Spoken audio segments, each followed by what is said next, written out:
You are listening to the fourth segment of our four-part series, The History and Medicinal Benefits of Tea and Coffee, with Susan Weed at Time Monk Radio. Hello, Susan. Welcome back to Time Monk Radio. Here we are together again. I hope you've been having a wonderful time and drinking your medicinal beverages, coffee and tea. I have, and I'm looking forward to hearing more about the caffeine in coffee and hopefully delving into chocolate as well. Okay. Well, you know, sometimes people say to me, Susan Weed, you know so much about herbal medicine. Can you direct me to scientific studies that show that the things you're saying about these plants actually work? And there is a very big problem, a stumbling block, in fact, that we find with this. And that is, as you may have noticed, depending on the shows that you've listened to here at Time Monk Radio with me, plants contain hundreds of different biologically active compounds.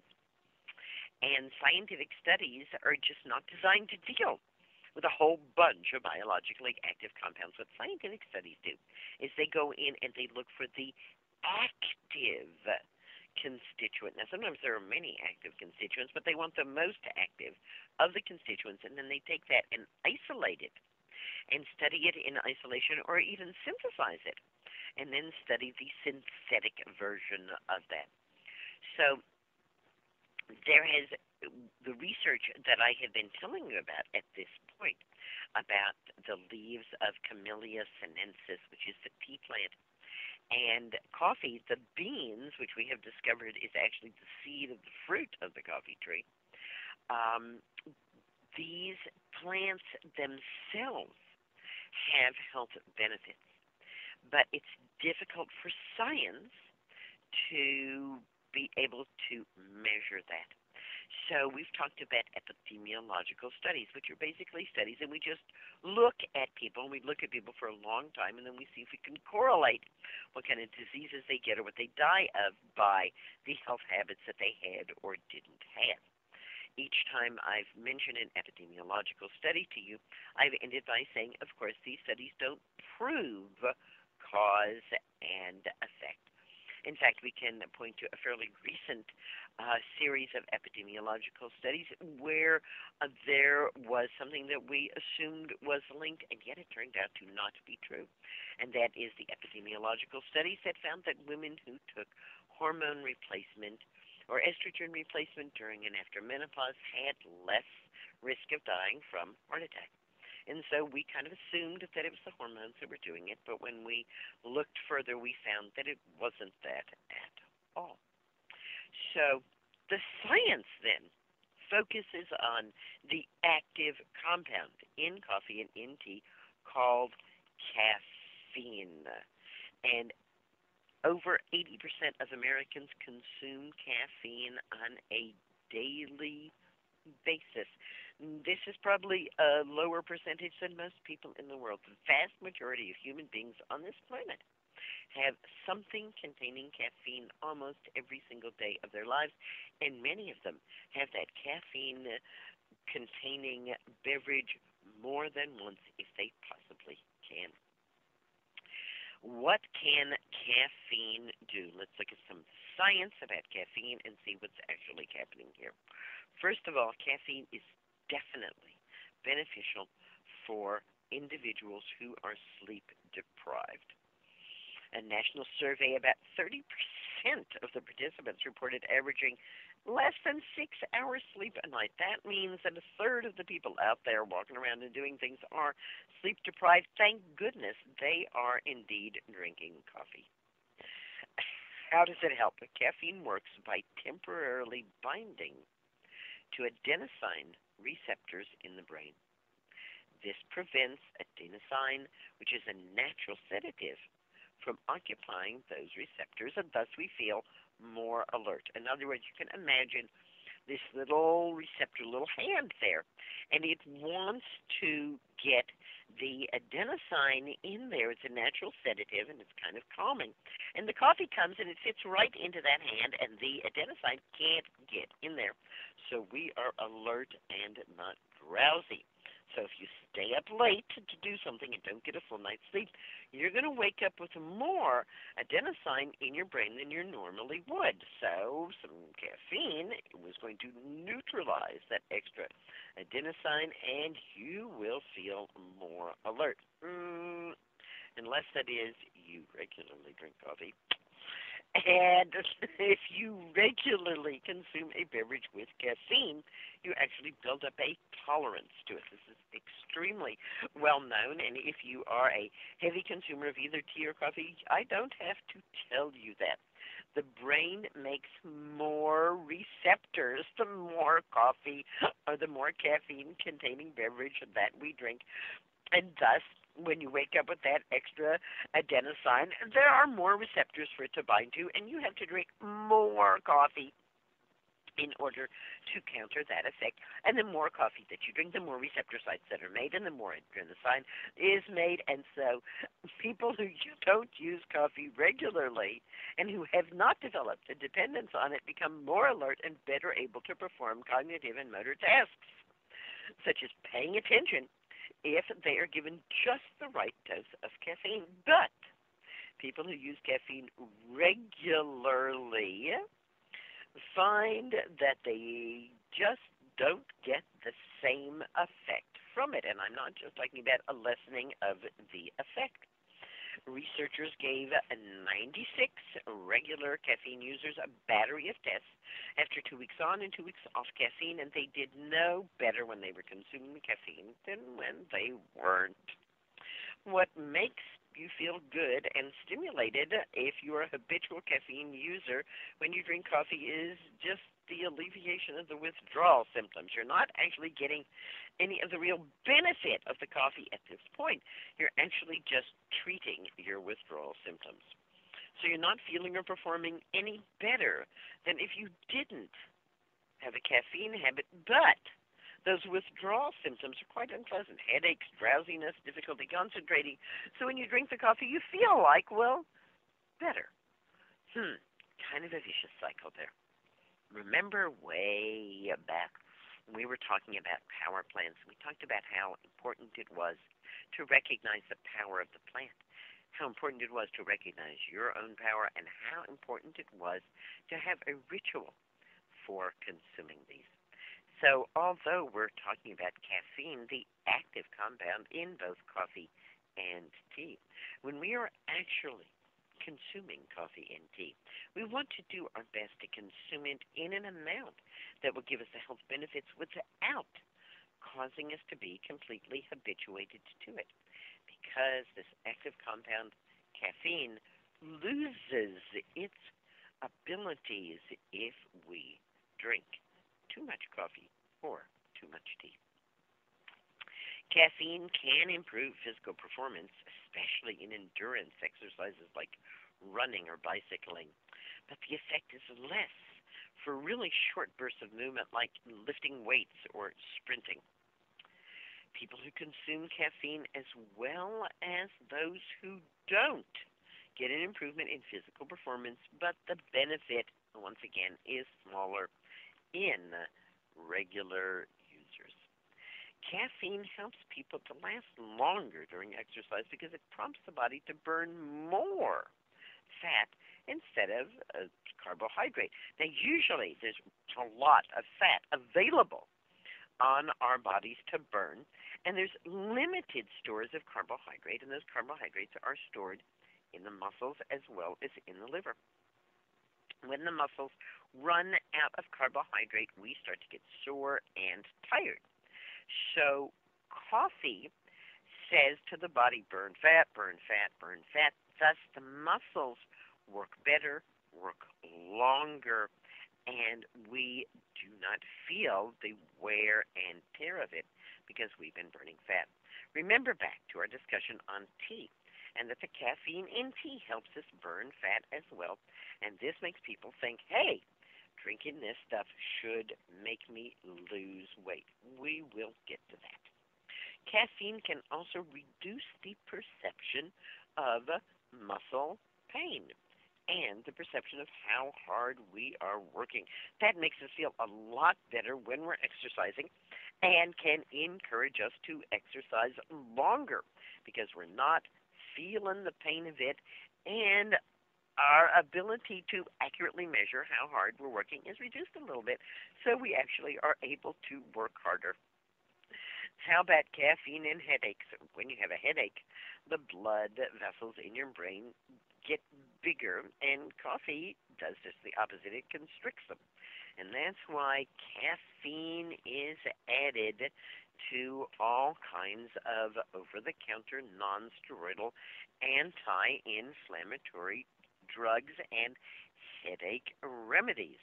Caffeine itself not only constricts the blood vessels and thus reduces that pounding headache, but it is a mild pain reliever. And remember that it not only relieves the pain, but it kind of makes us, what can I say, a little inattentive to any pain that is happening. So thank you, coffee, for helping us to relieve our headaches.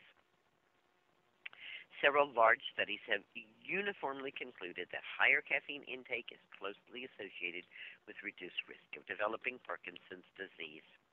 For example, a study of more than 600,000 U.S. men and women found a very large decrease of at least 20% in those who drank the most coffee as compared to those who drank the least coffee. But surprisingly enough, caffeine may even help people who already have Parkinson's disease. Researchers at McGill University in Montreal gave 100 to 200 milligrams of caffeine or a placebo twice a day to about 60 Parkinson's patients to see if it would make them less sleepy. The caffeine didn't really help that, but it did decrease their tremors and other motor symptoms. Gallstones? Women in the Nurses' Health Study who drank 2 or 3 cups of regular coffee a day were about 20% less likely to be diagnosed with gallstones over a 20-year period than women who drank no regular coffee. And the men in the Health Professionals Follow-Up Study who drank 2 or 3 cups a day of regular coffee were 40% less likely to be diagnosed with gallstones. In both of those studies, those who drank decaffeinated coffee had no lower risk. So here it is really the caffeine, whether it's from your coffee or from your tea, that seems to be helping prevent those gallstones. And gallstones are a real misery. So drink your coffee, drink your tea, and say no gallstones for me. Evidence is building that caffeine might be the first dietary component able to protect against Alzheimer's disease. In mice bred to develop Alzheimer's, caffeine not only protected them against the inevitable memory impairment, but it also substantially decreased the amount of beta amyloid. If you don't remember, beta amyloid is considered a bad protein in the brain, and many researchers believe that it is actually the cause of Alzheimer's. It's really hard to tell, but there are beta amyloid plaques in the brain of those with Alzheimer's. Is a beta amyloid there because it is dealing with something else that we're not seeing, or is it indeed the cause? We just don't know at this point. There was a Hawaiian study that tracked about 3,500 middle-aged men for 25 years. Those who reported consuming at least 400 milligrams of caffeine a day, were 55% less likely than those who consumed less than 140 milligrams a day to have brain lesions on autopsy after their death. So, in this study in Hawaii, those who were consuming 400 milligrams of caffeine a day from whatever source, coffee, tea, chocolate, mate, there are plenty of places we can get caffeine, were 55% less likely than those who said they consumed under 140 milligrams a day to have physical characteristics of Alzheimer's in their brains at autopsy. And I kind of lean on that because Alzheimer's is a diagnosis that at this point we cannot make in a living person. We can only make it by autopsy, by actually looking at the brain. And so a great many things that claim to have an effect on Alzheimer's, unless post-mortem autopsy studies are done, the evidence is just not considered really strong. Does coffee help you lose weight? Well, there's lots of companies out there that are adding caffeine to weight loss supplements because, indeed, it does speed up the metabolic rate, and it does signal the body to burn fat rather than carbohydrate, but there is very little evidence that consuming caffeine can lead to significant weight loss or help people keep weight off. How about blood pressure? Well, caffeine users will experience a modest increase in blood pressure, but researchers have seen no link with the development of hypertension in long-term studies of caffeinated coffee intake. So again, although caffeine has the possibility of raising the blood pressure and may do it ever so mildly, overall it is not really a factor. What I suggest to people who are concerned about blood pressure is that they get a blood pressure cuff and get in the habit of taking their blood pressure even hourly, but especially after doing things that you think might have an influence. So if you think coffee is influencing your blood pressure, take your blood pressure, drink some coffee, take your blood pressure again. Did it go up? I think you're right. It is influencing you, but that's not going to happen for every person. And they're saying over the long run, it's probably not going to contribute to hypertension at all. Right. In a study that followed more than 130,000 Kaiser Permanente members in California for 30 years, drinking coffee, whether regular or decaf, did not increase the risk of cardiac arrhythmias, even among those with existing heart conditions. So, does coffee make your heart skip a beat? No, that does that. Don't worry about it at all. The March of Dimes recommends that women who are pregnant or trying to become pregnant consume no more than 200 milligrams of caffeine a day because of the harmful effects on fertility, miscarriage, and fetal growth. Well, not that they've really seen harmful effects, but they can't rule them out. So this is kind of like a preemptive. We're not so sure about it. So keep your intake of caffeine to a moderate amount while you are pregnant or trying to get pregnant. People who routinely rely on caffeine to overcome the effects of being sleepy end up in a terrible cycle. People don't realize how much the caffeine is affecting their sleep. Disturbed sleep leads to sleepiness. Sleepiness leads to increased caffeine consumption, and caffeine consumption leads to disturbed sleep. For those who are slow metabolizers of caffeine, there is still enough caffeine in your system to disrupt sleep at night, even if the last cup of coffee they had was hours earlier in the day.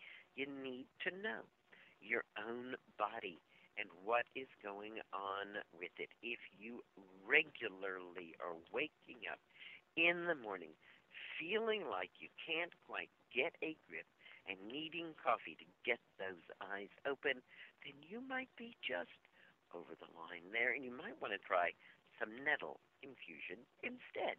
Nettle is a wonderful herb. It's loaded with energy. It does all of the health benefits that coffee does as well, but without giving you that jittery feeling. So use coffee as coffee is meant to be used, to help you stay alert, to help you endure when you are doing something, to help prevent diabetes. Don't worry if you're drinking a cup of coffee or even two on a daily basis. That's probably really good for your health. All right. I'm sure there's much, much more that we could say about coffee, but I think we've given it a fair nod there. And we're going to move ourselves on into chocolate. Now, many, many people say, oh, well, chocolate, like coffee and tea, contains caffeine.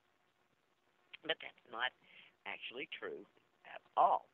In fact, chocolate contains a related substance called theobromine. It is not caffeine, and it does not have the actual effects, both good and bad, that caffeine does. But more about that later. Theobroma cacao is the name of the plant. Theo is God and broma is food, food of the gods. This is like tea and coffee, a small tree, more tree-like than shrub-like.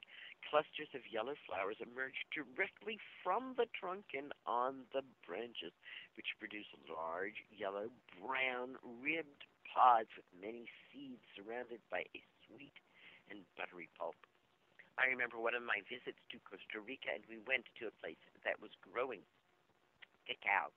And they harvested some of the fresh, ripe pods right there for us, split them open with their machete, and you could see the seeds inside that would become the thing that would become the chocolate that they were surrounded by in a nest of. It almost looked like white cotton candy. It was this kind of white flocose stuff that was pulled out of there and offered to us, and it was sweet, and it had a definite chocolatey kind of overtone to it. But you can't just eat the beans. You can eat the stuff around the beans. But the beans have to go through quite a process before they are really available to us. And I was really amazed at the huge amount of things that have to be done to the coffee, to the chocolate, in order to make it edible for us. It's a process of, oh my goodness, 50 or 60 steps, depending on exactly what kind of chocolate you want to have at the end of the process. But I saw the very beginning of that there in Costa Rica, where, as I said, they harvested the ripe cacao pods, split them open with a machete, and then gave us to eat. But the beans, of course, was what is going to become the chocolate, and those are scooped out.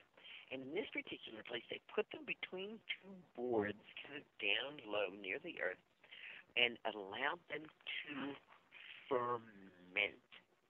And that fermentation process is quite important in creating the finished chocolate. Chocolate, cacao, is also a plant of the tropics. And it comes from the Aztec word cacao. In many cultures in Mexico, Central America, and South America, cacao was indeed the food of the gods and was considered a sacred plant. The Mayan civilization believed that the feathered serpent god gave cacao to people after he created people from maize. The cacao god was called Extua and was honored every spring by the sacrifice of a dog with chocolate-colored markings. The Aztecs believed that the god Quetzalcoatl discovered cacao inside a mountain along with some other amazing plant foods. And cacao seeds were offered to the gods as hallowed sacrifices. In fact, the seeds were sometimes covered in the blood of priests who would ceremoniously cut themselves to offer their blood. Before Europeans had arrived in Mesoamerica in the 1500s, drinks made from cacao seeds were sacred ceremonial beverages that only adult males, such as priests, government officials, and warriors, were allowed to drink.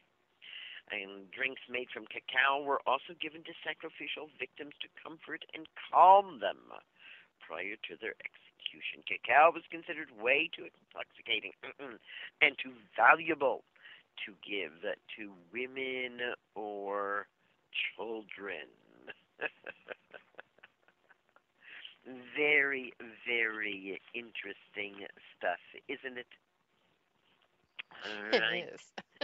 Yes, all the lore there is in rural Andean villages. It is still common to see people carrying a small pouch containing coca leaves. So I want to distinguish between coca and cacao. Coca is a small plant. It is also a shrub, and it is also evergreen, like the other plants that we have been talking about this month. But it does not contain caffeine. It contains other compounds. And it's sometimes difficult for people to hear the difference between coca and cacao.